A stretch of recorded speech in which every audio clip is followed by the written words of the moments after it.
Amém?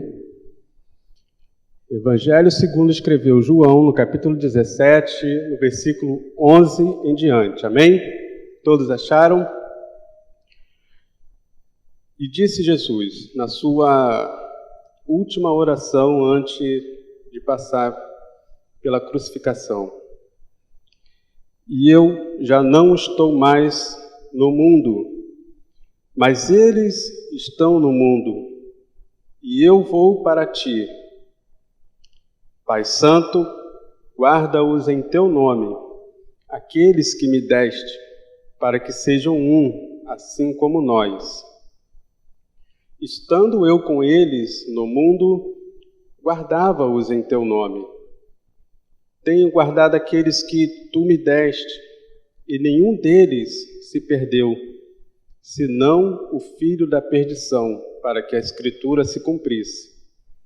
Mas agora vou para ti, e digo isto no mundo, para que tenham a minha alegria completa em si mesmos. Dei-lhes a tua palavra, e o mundo os odiou, porque não são do mundo, assim como eu não sou do mundo. Não peço que os tire do mundo, mas que os livre do mal. Não são do mundo, assim como eu do mundo não sou. Amém? Os irmãos podem tomar seus assentos.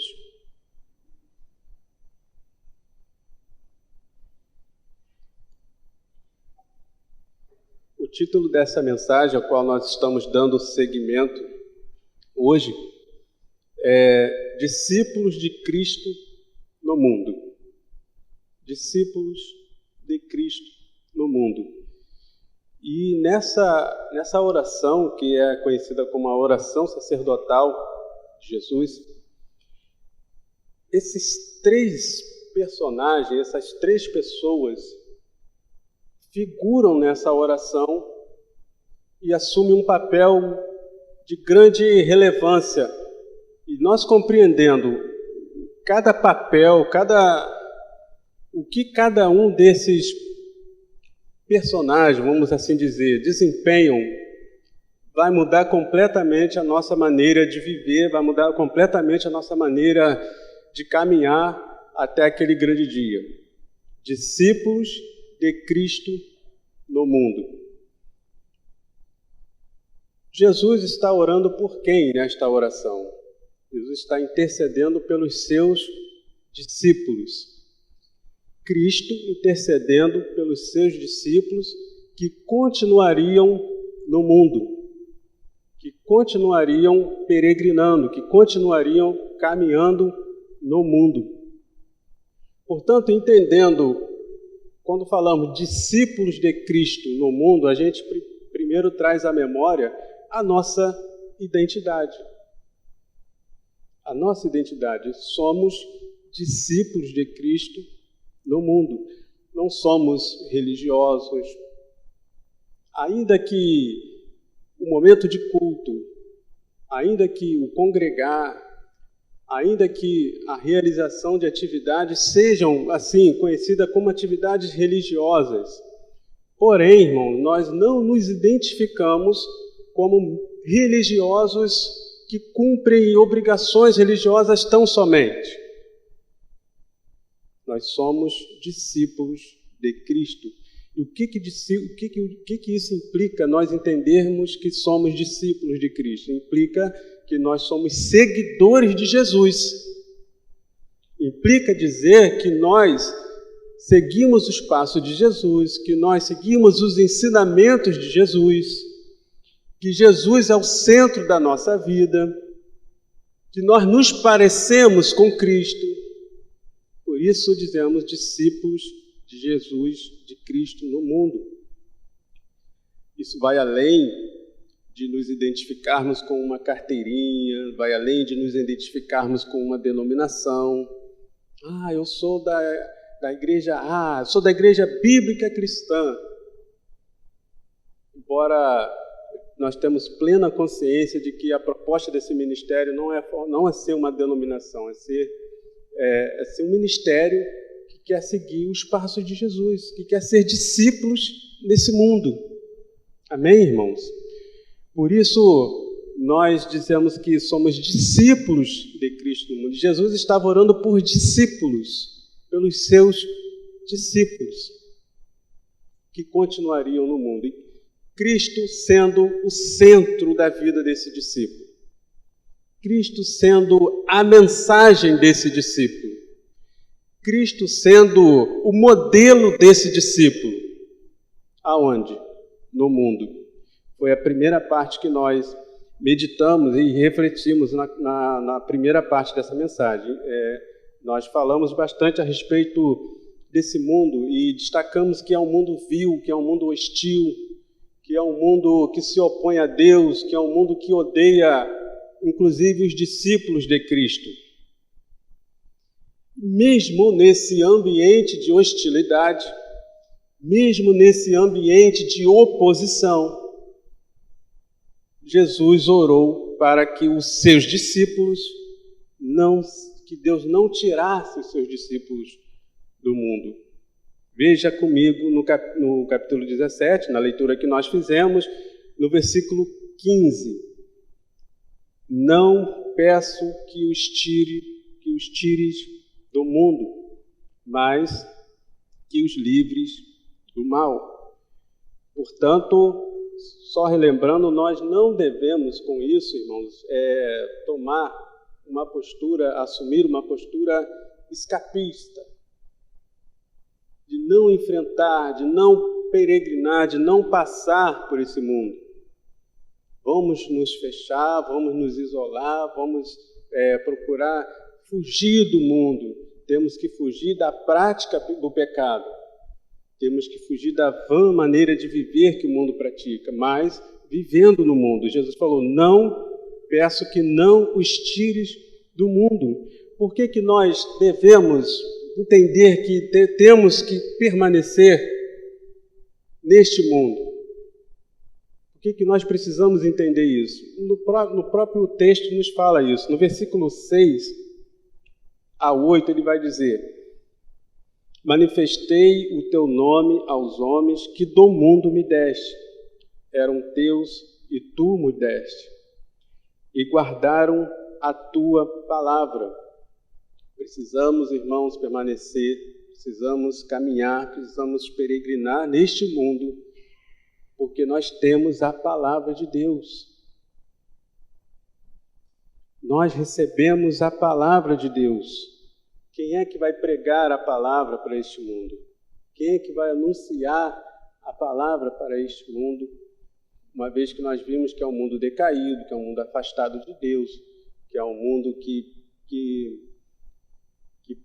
tem como prática, que tem como primazia a prática do pecado. Nós, como os discípulos de Jesus, nós temos a palavra de Deus. Nós recebemos a palavra de Deus. Veja no versículo 7. Agora já tenho conhecido que tudo quanto me deste provém de ti, porque lhes dei as palavras que tu me deste. E eles a receberam e têm verdadeiramente conhecido que saí de ti e creram que me enviaste. Portanto, precisamos permanecer, precisamos caminhar neste mundo, porque nós temos a palavra de Deus. O que você e eu temos feito com essa palavra, irmãos? Como discípulos de Jesus. Se entendemos que somos discípulos de Cristo no mundo e nós temos a palavra, nós temos o remédio para a pior doença que o mundo tem: o pecado. E eu e você, que somos discípulos de Cristo, temos a palavra, temos recebido a palavra. O Senhor tem ministrado em nós a palavra. É no mundo que nós temos que propagar essa palavra. É no mundo, você está entendendo o seu papel nesse mundo? Você e eu precisamos entender o nosso papel neste mundo. Sermos discípulos de Cristo. E o que os discípulos de Cristo fazem? Pregam a palavra. E nisso, irmãos, fica aqui uma orientação para nós, enquanto discípulos de Cristo, ainda que sejamos cidadãos, ainda que sejamos trabalhadores, ainda que tenhamos papéis sociais, mas o nosso compromisso é com o reino de Deus, é de pregar a palavra. Não é de levantar bandeira de política, não é de levantar bandeira de A ou de B, mas o nosso compromisso primordial, prioritário, se você tiver que escolher uma coisa a fazer na sua vida, pregue a palavra. A tempo e a fora de tempo. Essa é a identidade do discípulo de Cristo. Portanto, não nos convém nos envolvermos em discussões políticas, não nos convém nos envolvermos em assuntos que não vão levar ninguém à salvação, irmãos. Você pode convencer alguém com a sua ideia, pode convencer alguém a mudar de ideia acerca de algum assunto, mas e a salvação dessa alma? Qual foi a sua participação, a sua influência e a minha, como discípulo de Jesus, na conversão e na salvação daquela alma? Você convenceu, sim, de uma ideia, você foi lá, falou, argumentou, e aí?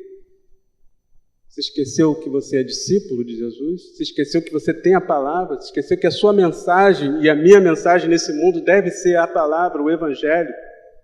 Cristo. O meu assunto deve ser Cristo, o nosso assunto deve ser Cristo, a nossa pregação deve ser Cristo, a nossa mensagem deve ser Cristo, irmão, porque somos discípulos de Cristo, porque temos recebido a palavra. Amém, irmãos? Se eu e você temos esse privilégio de estar aqui ouvindo a palavra, é o Senhor, é o Espírito Santo ministrando a nós a sua palavra, para a nossa edificação, para o nosso crescimento e para levarmos aos perdidos, e para exalarmos essas palavras no mundo. Por isso a Igreja de Cristo, ela não se cala, irmãos. A Igreja de Cristo, ela não pode viver intimidada frente a esse mundo vil, frente a esse mundo hostil, frente a esse mundo que se opõe a Deus, que odeia o povo de Deus. Você não vai ser elogiado no mundo. Você vai ser odiado. Você vai ser segregado. E qual é a nossa resposta? Qual é a nossa... vamos dizer assim, nosso contra-ataque, entre aspas, dizendo, até porque pode sim se usar esse termo, porque nós estamos numa guerra, mas a nossa guerra não é contra a carne nem o sangue. Nossa guerra é espiritual. É contra as hostes espirituais que operam no mundo, nas regiões celestiais e no mundo. E essas hostes espirituais, irmãos, precisamos entender isso. Eles atuam para levar pessoas para o inferno. Pessoas que nós amamos, entes queridos, famílias, amigos, vizinhos. E nós temos a palavra. Temos recebido a palavra. Por que muitas das vezes nós nos calamos? Por que muitas das vezes nós nos acovardamos? Por que muitas das vezes nós perdemos o foco, nos envolvemos em diversas discussões e não pregamos a palavra? Temos recebido a palavra e é essa palavra que temos que exalar nesse mundo como o bom perfume de Cristo. Esse é o meu e o seu papel nesse mundo. Por isso o Senhor nos mantém aqui, porque temos recebido a palavra. Ainda que seja algo maravilhoso para nossas vidas, estarmos aqui sendo edificados, estamos aqui crescendo, mas o que nós temos feito com essa palavra? Estamos guardando, estamos fechando-a no livro, colocando embaixo do braço e seguindo para nossos lares, culto após culto, embaixo do braço. Chega em casa, bota na estante, fechadinha. Na quarta-feira, debaixo do braço, novamente para o culto. Voltamos para casa novamente com ela embaixo do braço. Temos que guardar essa palavra em nossos corações, porque do coração, a boca fala que o coração está cheio. Se a palavra de Deus estiver em nossos corações, se a palavra de Deus estiver impregnando todo o nosso ser, nós não vamos falar outra coisa que não seja a palavra de Deus, irmãos. Amém? Então, entendamos isso em nome de Jesus. Somos discípulos de Cristo E os discípulos de Jesus têm recebido a palavra, por isso não podemos sair deste mundo. Agora, irmãos, é importante a gente salientar uma advertência que o apóstolo Pedro fez muito interessante. Na primeira epístola de Pedro, no capítulo 2, abra comigo, por favor, no capítulo 2, no versículo 11. Estamos falando que precisamos sim permanecer neste mundo, porque nós temos a palavra, nós somos sal desse mundo, somos luz desse mundo, mas sem perder de vista essa orientação que Pedro deixou para a igreja, para nós, para os discípulos. 1 Pedro, capítulo 2, no versículo 11. Ele vai dizer o seguinte: muito amados, rogo-vos, como estrangeiros e peregrinos, que vos abstenhais das concupiscências carnais que guerreiam contra a alma. Muito amados, rogo-vos como estrangeiros e peregrinos. Não podemos perder de vista que somos estrangeiros e peregrinos neste mundo. Muitos discípulos de Cristo têm perdido isso, têm perdido essa identidade. Isso fala da nossa identidade. Somos estrangeiros e peregrinos neste mundo. Quando perdemos isso de vista, irmãos, a gente perde de vista, inclusive, que Jesus está prestes a voltar. Fazemos planos para daqui a 10, 15, 20, 30, 40 anos, esquecendo que Jesus pode voltar a qualquer momento. E quando nós esquecemos que Jesus pode voltar a qualquer momento, nós não aguardamos a sua vinda. E quando nós não aguardamos a sua vinda, a gente esquece dessa admoestação aqui tão importante: que vos abstenhais das concupiscências carnais que guerreiam contra a alma.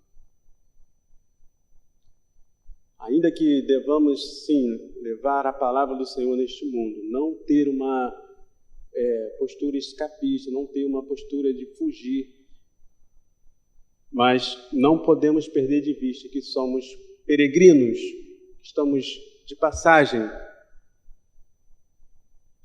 Isso aqui é uma trajetória, é um caminho, um percurso, é uma fase. Nós não somos desse mundo. Aqui o próprio Jesus, na sua oração, falou a respeito dessa característica dos seus discípulos. No 16, não são do mundo, como eu do mundo não sou. Peregrinos e forasteiros. Não tem residência fixa. Não está fixado num local. Portanto, ele não está agarrado, apegado a essas coisas. Ele está ali de passagem. Portanto, o discípulo de Cristo, ele não se apega a este mundo, porque ele está como peregrinando neste mundo. Amém, igreja?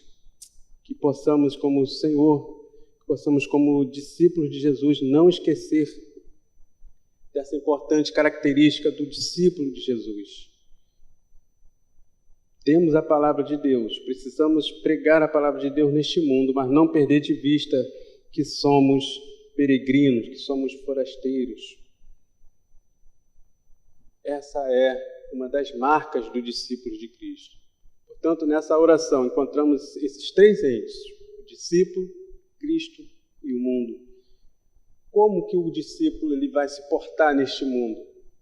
Já temos falado, se comportando como peregrino, pregando a palavra, levando Cristo, levando a mensagem de Cristo, sendo um pequeno Cristo, um cristão, aonde quer que ele vá, aonde quer que ele passe.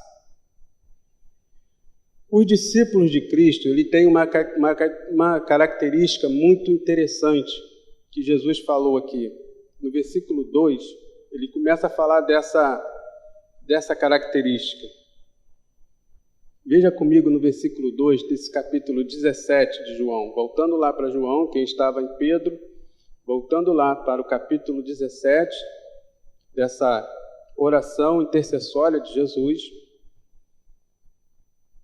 No versículo 2, ele vai traçar mais um perfil desses discípulos. Veja comigo, assim como lhe deste poder sobre toda a carne, para que dê a vida eterna a todos quantos lhe deste. A todos quantos lhe destes. Os discípulos pertencem a Deus. No versículo 6, ele vai enfatizar isso novamente. Manifestei o teu nome aos homens que do mundo me deste. Eram teus, e tu mo destes. E guardaram a tua palavra. Eram teus, e tu mos deste. Os discípulos pertencem a Deus. Versículo 9, ele vai reforçar isso mais uma vez. E rogo por eles, não rogo pelo mundo, mas por aqueles que me deste. Por quê, irmãos? São teus. Aleluia. No 12, ele vai ainda reforçar essa verdade. E eu já não estou mais no mundo, mas eles estão no mundo. E eu vou para ti, Pai Santo, guarda em teu nome aqueles que me destes, para que sejam um, assim como nós. Aleluias. Apocalipse, capítulo 14, versículo 4, também vai falar dessa dessa condição de pertencer a Deus. Apocalipse, capítulo 14, versículo 4.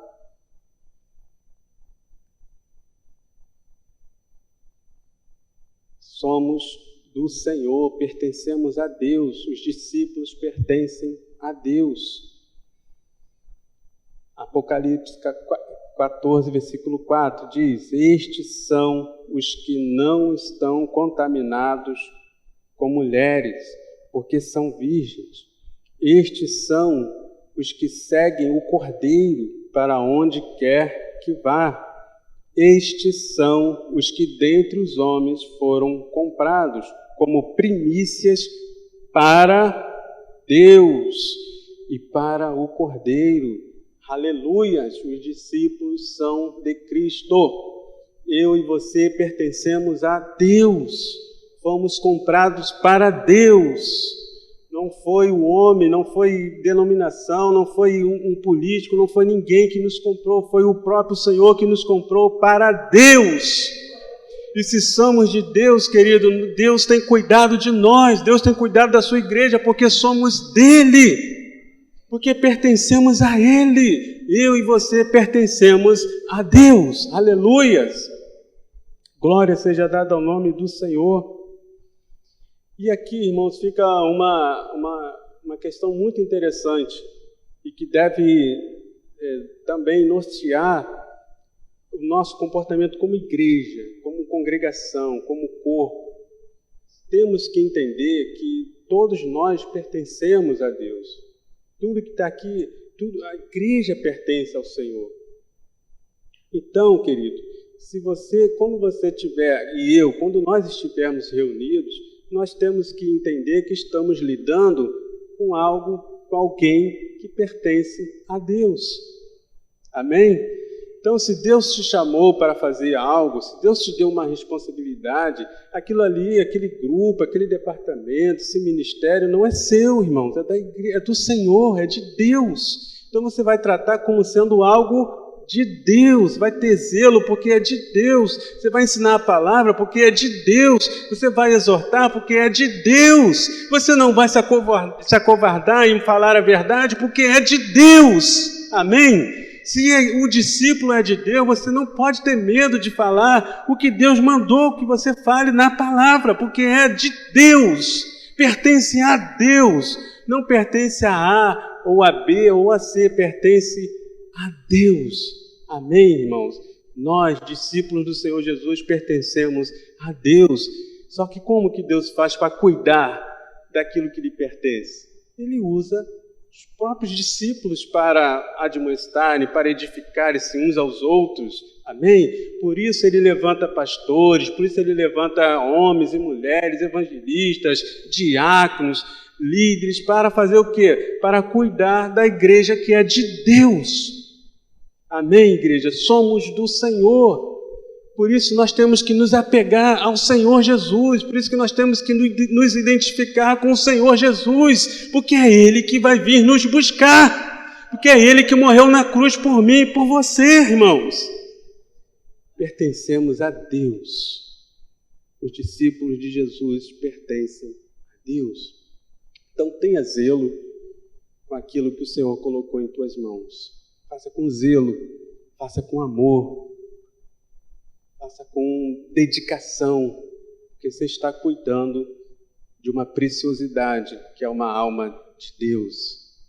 Você está cuidando de algo que pertence a Deus. Você está cuidando de uma vida que pertence a Deus. Amém? E tenha isso como um grande privilégio, irmãos.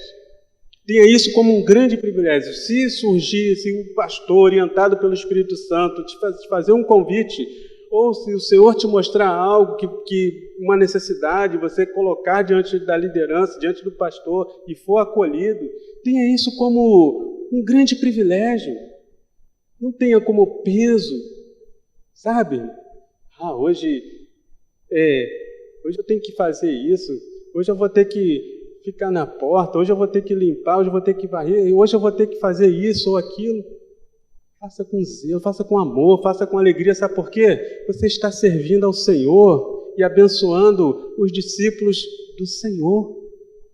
Você está cuidando daquilo que é de Deus. É um privilégio cuidar do jardim de Deus. É um privilégio cuidar das almas do Senhor. É um privilégio edificar as vidas que pertencem a Deus. Então faça com alegria e se disponibilize também para isso, para cuidar das almas, para cuidar de algo que pertence a Deus.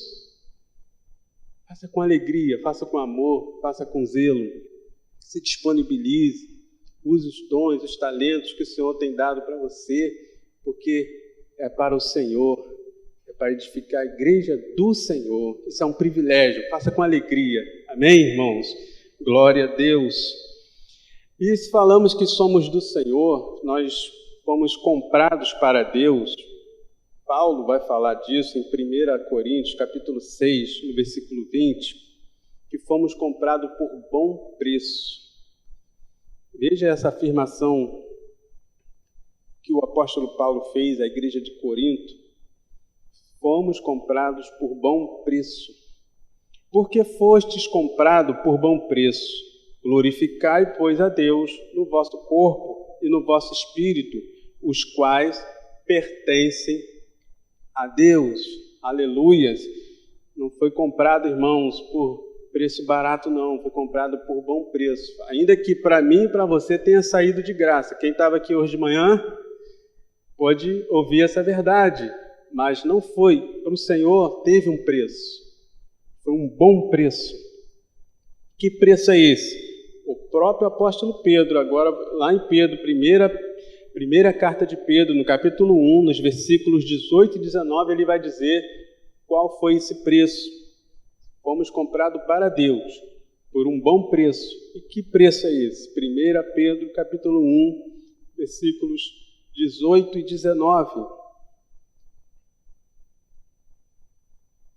Diz assim: sabendo que não foi com coisas corruptíveis, como prata ou ouro, que fostes resgatados da vossa vã maneira de viver, que por tradição recebestes dos vossos pais, mas com o precioso sangue de Cristo, como de um cordeiro imaculado e incontaminado, mas com o precioso sangue de Cristo, mas com o precioso sangue de Cristo, mas com o precioso sangue de Cristo. Aleluia, irmãos! Não foi com prata, não foi com ouro, não foi com dinheiro, foi com o precioso sangue de Cristo que eu e você fomos comprados para Deus. Isso é motivo de nós exaltarmos ao Senhor, glorificarmos a Deus, glorifiquemos ao Senhor, porque foi com um alto preço que Ele nos comprou. Por isso nós devemos, irmão, dedicar toda a nossa vida a Ele. Por isso nós devemos levar essa palavra com ardor, com paixão a esse mundo, porque fomos comprados por um alto preço. Preço de sangue, aleluia, precioso sangue, como de um cordeiro imaculado e incontaminado. Essa é a característica do discípulo de Cristo. Estamos nesse mundo, mas não podemos perder isso de vista, que pertencemos a Deus, pertencemos ao Senhor. Os discípulos, eles também têm a vida eterna, irmãos. Veja que interessante, o próprio Jesus falou isso. Voltamos lá para João. Vamos voltar para o Evangelho de João, no capítulo 17, no versículo 2. Os discípulos, além de pertencerem a Deus, eles têm a vida eterna. Diz assim: assim como lhe deste poder sobre toda a carne, para que dê a vida eterna a todos quantos lhe deste. Aleluias! E a vida eterna é esta, que te conheçam a ti, por único Deus verdadeiro, e a Jesus Cristo, a quem enviaste. Os discípulos de Jesus têm a vida eterna. Em João 3,36, o Senhor também vai falar acerca dessa verdade que caracteriza os discípulos de Jesus, têm a vida eterna. João 3,36.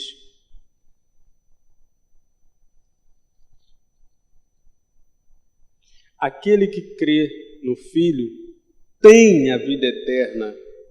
Aquele que crê no Filho tem a vida eterna. Mas aquele que não crê no Filho não verá a vida, mas a ira de Deus sobre ele permanece.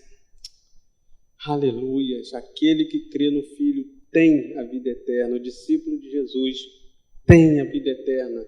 Se eu e você somos discípulos de Cristo, como temos aprendido, como temos refletido nessa noite, eu e você temos a vida eterna. O discípulo que se entrega, que se arrepende dos seus pecados, que busca viver em santidade, que glorifica a Deus na sua maneira de viver, no seu falar, no seu caminhar, ele tem a vida eterna, irmãos. Amém? Não perca, não deixe que o diabo roube essa verdade do seu coração, colocando dúvida no seu coração. O discípulo de Jesus tem a vida eterna. O discípulo de Jesus conhece a Deus. No versículo 3 de João 17, no capítulo que nós estamos meditando, ele vai falar disso. O discípulo de Jesus conhece a Deus. E a vida eterna é esta, que te conheçam a ti só, por único Deus verdadeiro, e a Jesus Cristo, a quem enviaste. O discípulo de Jesus conhece a Deus. E aqui nós podemos traçar um pequeno diagnóstico. Será que nós, de fato, se o discípulo de Jesus conhece a Deus, será que nós, de fato, temos sido verdadeiros discípulos de Cristo? Porque o discípulo de Jesus conhece a Deus, mas muitos de nós, muitos na nossa caminhada, na nossa trajetória, às vezes deixamos de conhecer a Deus, às vezes não manifestamos esse conhecimento de Deus. Não é um conhecimento teórico, não é um conhecimento intelectual, mas é um conhecimento de intimidade, é um conhecimento de comunhão, um conhecimento de vida com Deus. Portanto, o discípulo de Jesus conhece a Deus, tem vida com Deus, anda com Deus, fala com Deus. Chama a Deus para o seu dia a dia. Permite que Deus esteja dirigindo e conduzindo a sua vida diariamente. Isso é conhecer a Deus. O discípulo de Jesus conhece a Deus. Não um conhecimento teórico, mas um conhecimento de vida, de relacionamento. Amém? Às vezes nós falamos que somos discípulos de Jesus, mas não conhecemos a Deus, não temos vida com Deus, não caminhamos com Deus, não trazemos a Deus para a nossa realidade, para o nosso dia a dia. Fazemos uma dicotomia: Deus é na igreja, mas na minha vida privada não tem nada de Deus, não fala de Deus, não pratica a palavra de Deus. Esse não conhece a Deus. Se não conhece a Deus, não é discípulo. O discípulo conhece a Deus. O discípulo tem conhecido ao Senhor. Amém? o discípulo, além dele conhecer a Deus, ele recebe e guarda a palavra de Deus. No versículo 8 ele vai falar isso, desse capítulo que nós estamos meditando. Versículo 8 vai dizer: porque deles as palavras que tu me deste, e eles a receberam, e têm verdadeiramente conhecido que saí de ti, e creram que me enviaste. Aleluias. No 6 ele vai dizer, voltando um pouquinho: manifestei o teu nome aos homens que do mundo me deste. Eram teus e tu mos deste, e guardaram a tua palavra. O discípulo de Jesus recebe a palavra. Será que nós temos de fato, irmão, recebido a palavra? Essa é uma característica do discípulo de Jesus. Muitos que se dizem discípulos de Jesus, não têm recebido a palavra. Além de receber, ele não só recebe, mas guarda a palavra. O discípulo do Senhor, ele recebe e guarda a palavra. E guarda como? Pratica a palavra. Muitos sequer recebem, fecham o coração. Muitos sequer recebem.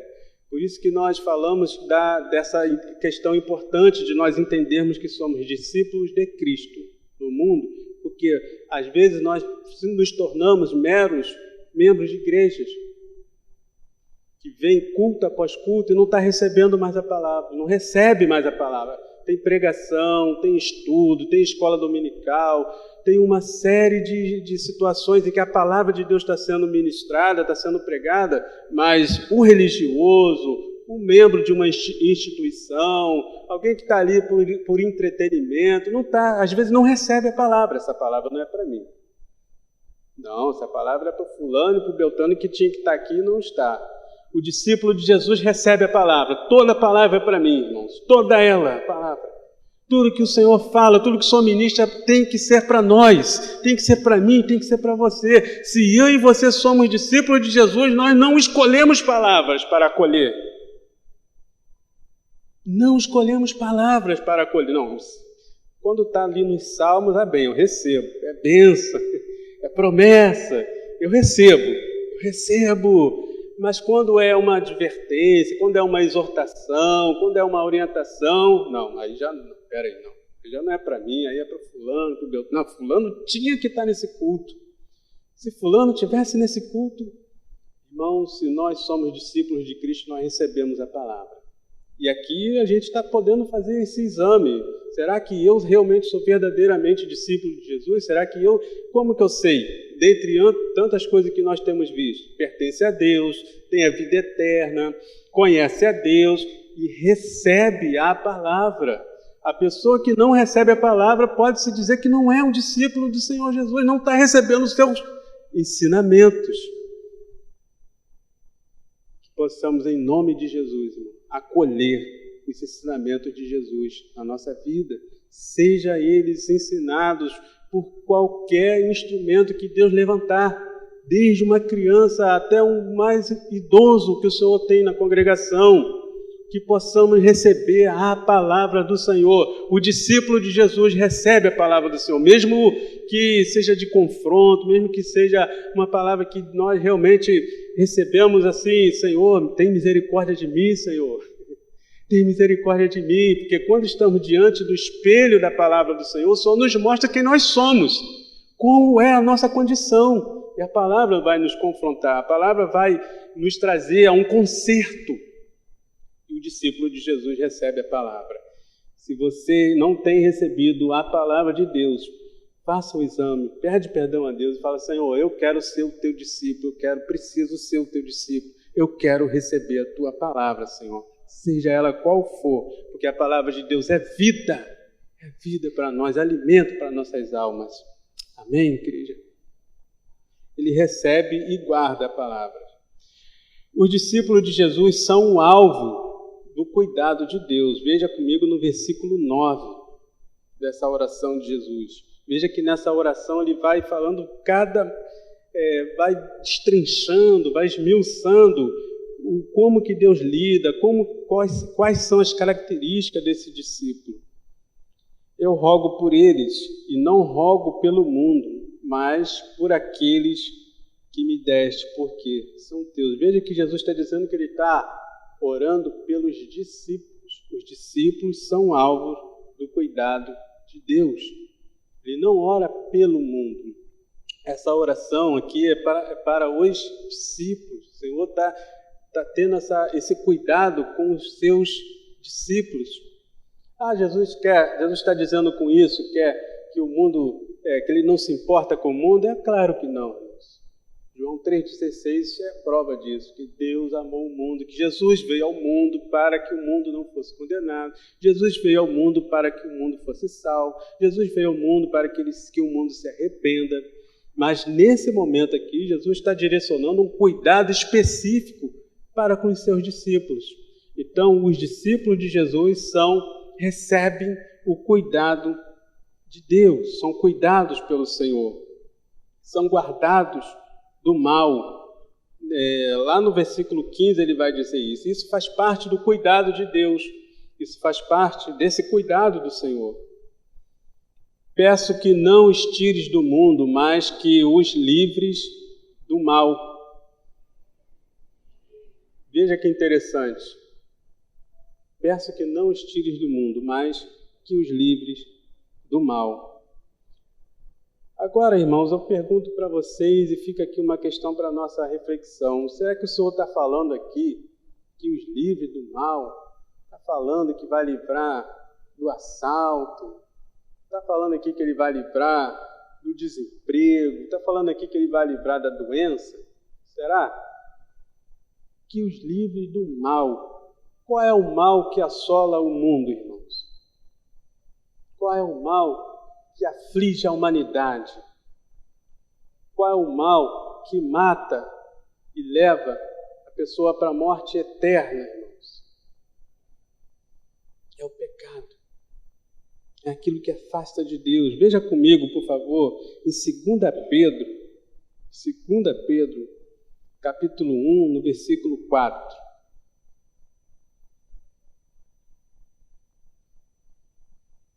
2 Pedro,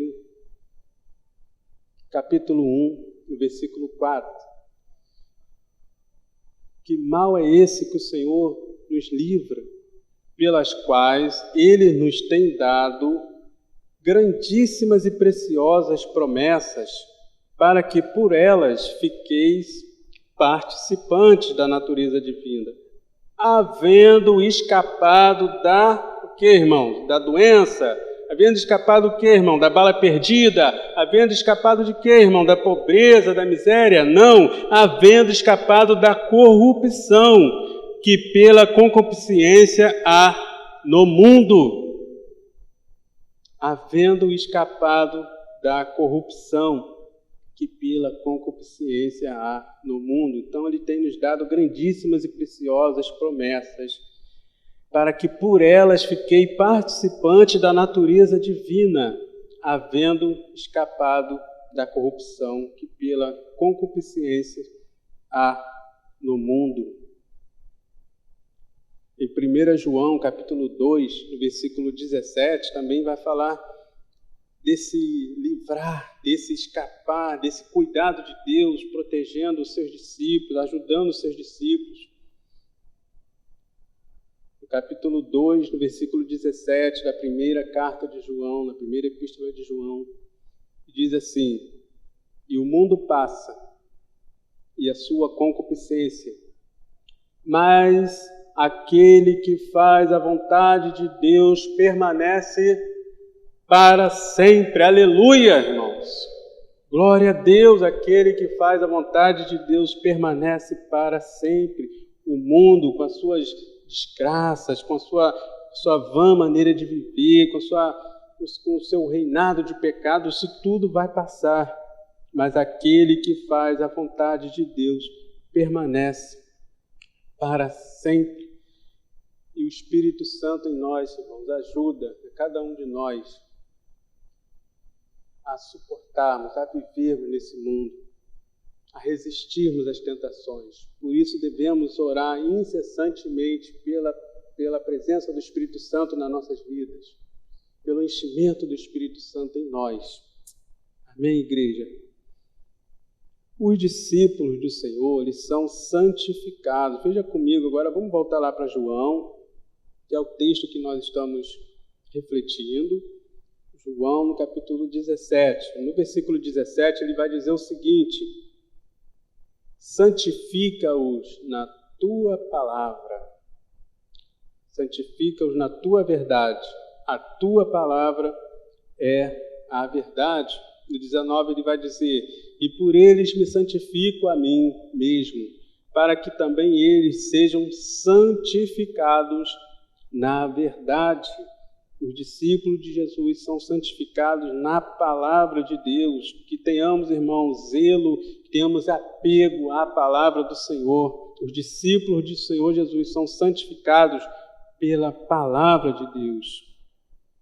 Amém? Glória a Deus. Os discípulos de Jesus, eles não são desse mundo. Os discípulos de Jesus não são desse mundo, nós já refletimos sobre isso. Os discípulos de Jesus, eles andam em unidade. Veja comigo no versículo 21 e 23. Aqui também tem o caráter missional do discípulo de Jesus, da igreja do Senhor. Do 21 ao 23, vai dizer assim: para que todos sejam um, como tu, ó Pai, o és em mim e eu em ti, que também eles sejam um em nós, para que o mundo creia que tu me enviaste. E eu dei-lhes a glória que a mim me deste, para que sejam um, como nós somos um. Eu neles, tu em mim, para que eles sejam perfeitos em unidade, e para que o mundo conheça que tu me enviaste a mim, e que os tens amado a eles como me tens amado a mim. Portanto, os discípulos de Jesus andam em unidade. E esse andar em unidade, irmãos, ele tem um caráter missional. Ele vai tornar o nome de Cristo conhecido neste mundo. Para que o mundo conheça Jesus, eu e você precisamos andar em unidade. Amém? Para que o mundo saiba que Jesus veio a este mundo para salvá-lo. Nós precisamos andar em unidade. Precisamos ser um só corpo. Como o Pai e o Filho são um, nós também temos que ser um. Não apenas estar junto, não apenas sermos um ajuntamento, mas sermos um de fato. O que um sente, o outro também sente.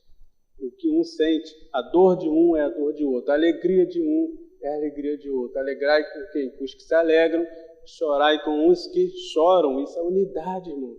Isso é unidade. O discípulo de Jesus anda em unidade. Será que nós temos de fato? Muitas vezes batemos no peito. Eu sou discípulo de Jesus, mas eu estou em unidade com meu irmão. Eu tenho promovido a unidade no corpo de Cristo? Ou eu tenho promovido divisão, dissensão? O discípulo de Jesus anda em unidade. E essa unidade assume, inclusive, um caráter missional. A pregação do Evangelho passa pela unidade. Começa pela unidade. Se expressa pela unidade. Amém? Esse é o caráter, essa é a característica do discípulo de Jesus. Anda em unidade, dentre tantas outras que nós já mencionamos aqui. O discípulo de Jesus, irmão, já caminhando para finalizar, tem uma esperança. Veja comigo no versículo 24. Como ele é peregrino nessa terra, como ele é forasteiro nessa terra, como ele está aqui com uma missão, como ele está aqui com um propósito, ele tem uma esperança. E que esperança é essa, irmão? Vamos ver aqui no versículo 24. Pai, aqueles que me deste, quero que onde eu estiver, também eles estejam comigo, para que vejam a minha glória que me deste, para que tu me amaste, porque tu me amaste antes da fundação do mundo. aleluia, aqueles que me deste, quero que onde eu estiver, também eles estejam comigo, para que vejam a minha glória que tu que me deste. O discípulo de Jesus tem essa esperança. Então não deixe, irmãos, que a esperança da salvação, a alegria da salvação se esvaia do seu coração. O discípulo de Jesus tem essa viva esperança de estar com Jesus por toda a eternidade. Mesmo que haja lutas, mesmo que haja dissabores, mesmo que haja perseguição, mesmo que o mundo nos odeie, mesmo que estejamos num mundo permeado pelo pecado, regido pelo maligno, nós temos uma esperança. Aonde o Senhor Jesus estiver, nós estaremos com Ele. Glória seja dada ao nome do Senhor. Que essa possa ser a nossa maior esperança, irmãos. Que essa possa ser o motivo da nossa canção, que essa possa ser o motivo de estarmos juntos, que essa possa ser o motivo de estarmos nesse mundo ainda pregando a palavra, porque nós temos a certeza e a convicção de que passaremos a eternidade com o Senhor. Porque o discípulo do Senhor é salvo, porque o discípulo do Senhor conhece a Deus, porque o discípulo do Senhor tem a palavra, e por tudo isso nós temos que ter essa esperança viva em nossos corações. Mas, infelizmente, quando nós nos esquecemos de tudo isso que nós temos falado, quando nós esquecemos que somos peregrinos e forasteiros, nós perdemos, inclusive, essa esperança. Perdemos, inclusive, essa esperança. Não podemos perder essa esperança. Em 1 Coríntios, capítulo 15, no verso 19, Paulo vai falar dessa esperança e vai trazer algo muito interessante para nós. 1 Coríntios, capítulo 15, verso 19, vai dizer: se esperamos em Cristo só nessa vida, somos os mais miseráveis dos homens. Ou seja, a nossa esperança, irmão, não está nas coisas desse mundo, nossa esperança não está num partido, nossa esperança não está num regime, nossa esperança não está num nada corruptível, nada envolvendo nada que se relacione com esse mundo. A nossa esperança está em Cristo, que fez essa promessa aqui, que na sua oração falou isso com o Pai. Ora, Pai, aqueles que me deste, olha que Jesus falou, eu quero que onde eu estiver, também eles estejam comigo. É da vontade do Senhor. O Senhor quer que eu e você estejamos com Ele. Por isso Paulo falou, se a nossa esperança em Cristo for só nessa vida, somos mais miseráveis de todos os homens. Nossa esperança está no Senhor, irmãos. Amém? Filipenses 3:20 vai dizer também, mas a nossa cidade está nos céus, aleluias, de onde também esperamos o Salvador, o Senhor Jesus Cristo. A nossa cidade está nos céus, somos peregrinos, irmãos. Essa é a nossa esperança aqui neste mundo. Não desanime, não perca a sua esperança, não permita que o diabo roube essa certeza do seu coração, não permita que o inimigo roube essa palavra do seu coração e você perca essa esperança que a nossa cidade está no céu. Está nos céus, de onde também esperamos o Salvador, o Senhor Jesus Cristo. Paulo, escrevendo a Timóteo, na primeira epístola, a esse jovem pastor, ele disse, no capítulo 4, no versículo 10, ele disse, porque para isto trabalhamos e lutamos, pois esperamos no Deus vivo, que é o Salvador de todos os homens, principalmente dos fiéis. Porque para isto trabalhamos e lutamos, pois esperamos aonde, irmão? No Deus vivo, que é o Salvador de todos, está disponível a todos, principalmente dos fiéis. O discípulo de Jesus tem essa esperança. Portanto, se você e eu temos perdido essa esperança, se há alguém que tem perdido essa esperança, avalie-se, que o discípulo de Jesus tem essa certeza, essa convicção, essa esperança, essa viva esperança de estar com o Senhor aqui aonde ele estiver, conforme ele orou. Pai, eu quero que onde eu estiver, também eles estejam comigo, para que vejam a glória que me deste. Louvado seja o nome do Senhor. E como nós já falamos no início, o discípulo de Jesus tem a vida eterna. Aquele que crê no Filho tem a vida eterna, mas aquele que não crê no Filho não verá a vida, mas a ira de Deus sobre eles permanece.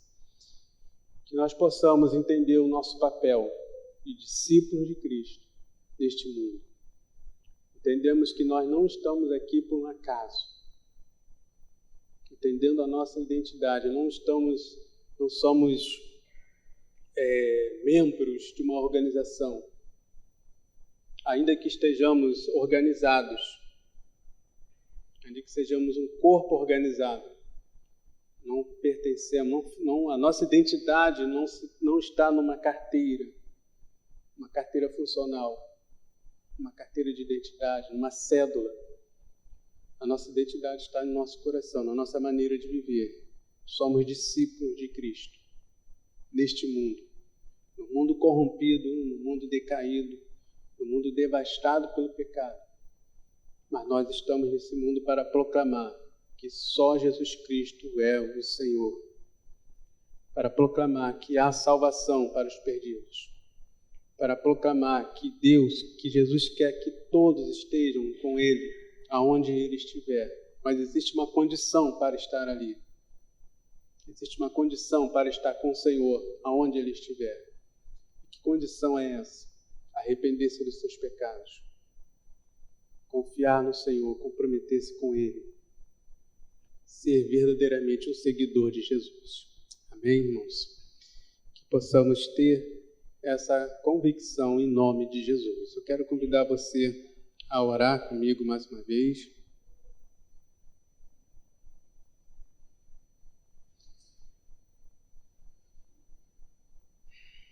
Senhor, eu quero mais uma vez, ó Pai, te agradecer por essa preciosa oportunidade